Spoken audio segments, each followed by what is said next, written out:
This is batandswitch. I'm Bat, and you're welcome to join me as I explore kink and power exchange from within the slash. This podcast contains graphic language and adult topics, so if you're not an adult, please exit the cave now, and never accept internet content, even mine, above the advice of medical or legal professionals. On becoming. 5 years ago, during the holiday season, I was really struggling with a changing identity.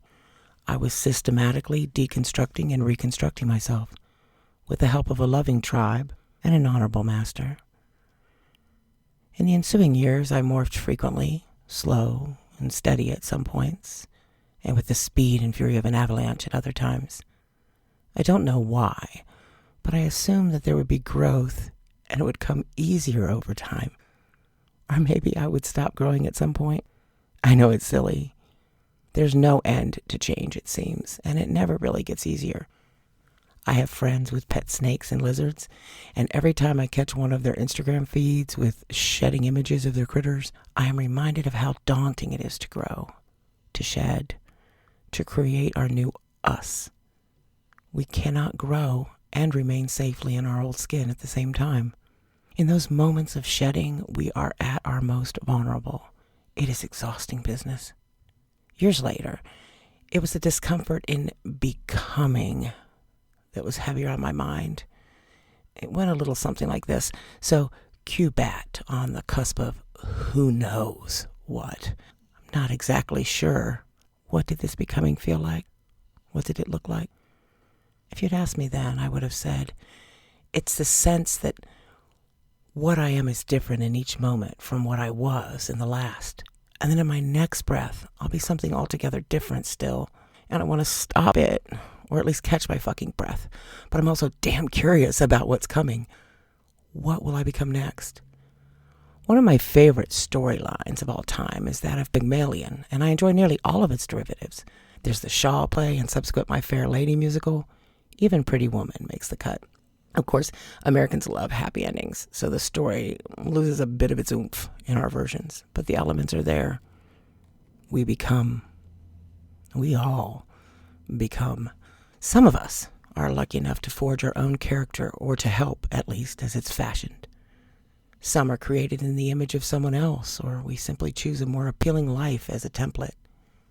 Others are sculpted at the whim of an artist they choose, and in the saddest of all cases, some of us are modified by brute force. We become in order to please or to achieve. We become in an attempt to secure a place or to fulfill a destiny.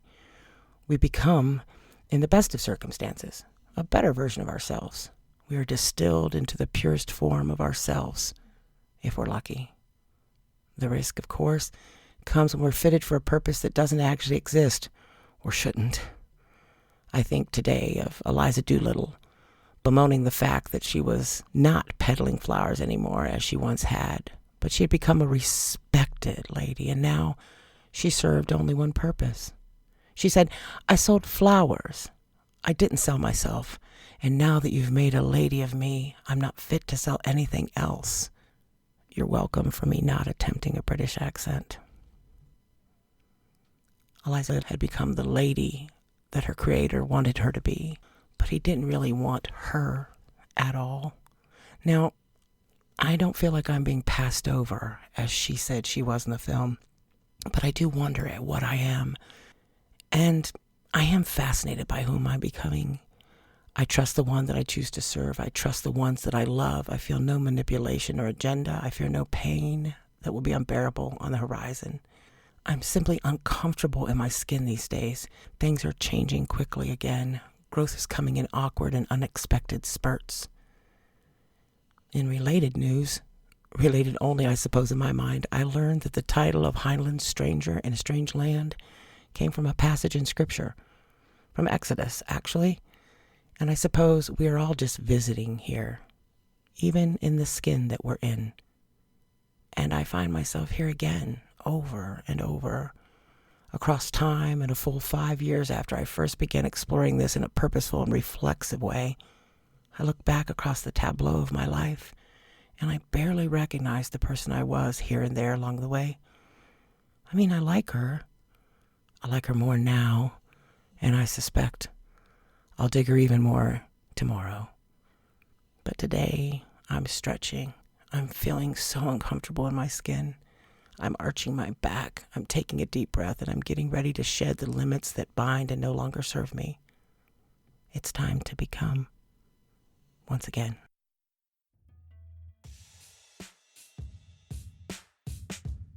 Thank you for joining me today. If you like what you heard, show me some of that love on social media. I'm batandswitch at Gmail, Twitter, Instagram, Pinterest, practically everywhere. And you can find a copy for most podcasts at batandswitch.com, along with contact information. Intro and outro music is Kevin MacLeod's Too Cool, licensed under Creative Commons by Attribution 4.0.